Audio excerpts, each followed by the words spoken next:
100 ஆண்டுகள் தாண்டியும் இப்படி ஒரு ஃப்ரெஷ்ஷான தமிழ் ஒருத்தர்கிட்ட இருக்க முடியுமாங்கிறது ஒரு ஆச்சரியம்தான். அதுவே கூட நான் ஒரு பதிவாக போட்டிருக்கேன்.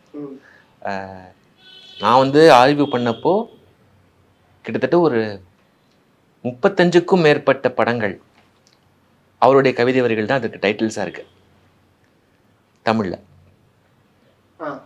அது ஒரு பெரிய ஆச்சரியம். ஏதாவது 2 சொல்ல முடியுமா? நிறையா. இப்போ வந்து லேட்டஸ்ட்டாக சொல்கிறேனே, 2023 நமக்கு போர் தொழில்னு ஒரு படம் வந்துதா, அசோக் செல்வன் நடிச்சது. அது போர் தொழில் பழகுங்கிறது பாரதியாரோட வார்த்தை.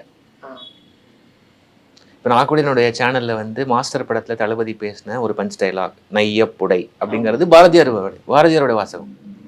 சூரரை போற்று பாரதியார் எழுதின வரி.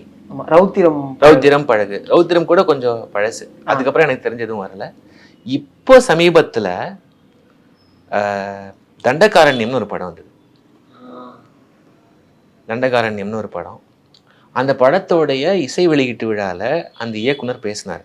அப்போது நான் வந்து பாரதியாருடைய பாஞ்சாலி சபதம் படிச்சுட்டு இருந்தேன். அந்த ஒரு படைப்பு தான் இந்த படத்துக்கான கதைக்கான கருன்னு அவர் சொல்கிறார். அவர் வந்து பாஞ்சாலி சபதம் ஏன் எழுதினார் அப்படின்னா, பெண்களுடைய நிலை அன்றைக்கு எப்படி இருந்தது அப்படின்னு காட்டுறதுக்கு தான் முக்கியமாக. அந்த பெண் விடுதலை நடந்தால்தான் மண் விடுதலை நடக்கும்ங்கிறது அவர் நம்பின ஒரு கொள்கை. அந்த படைப்பில் நீங்கள் பார்த்தீங்கன்னா, அது மகாபாரதத்தில் ஒரு சம்பவம் தான், எல்லாருக்குமே தெரியும். பாஞ்சாலி வந்து சூதாட்டம் ஆடின பிறகு தூக்கில் உரிக்கப்பட்டது எல்லாருக்குமே தெரியும். ஆனால் அவர் எப்படி பாஞ்சாலியை கேரக்டரைஸ் பண்ணார்? பாஞ்சாலி தைரியமாக தனக்கு அவமானம் நடந்தாலும் எல்லாரையும் கேள்வி கேட்பாங்க. ஸோ அவங்கள துச்சாதனன் வந்து பாஞ்சாலியை தரன்னு முடியை பிடிச்சி இழுத்துட்டு போகும்போது ஊர் வேடிக்கை தான் பார்க்கும்.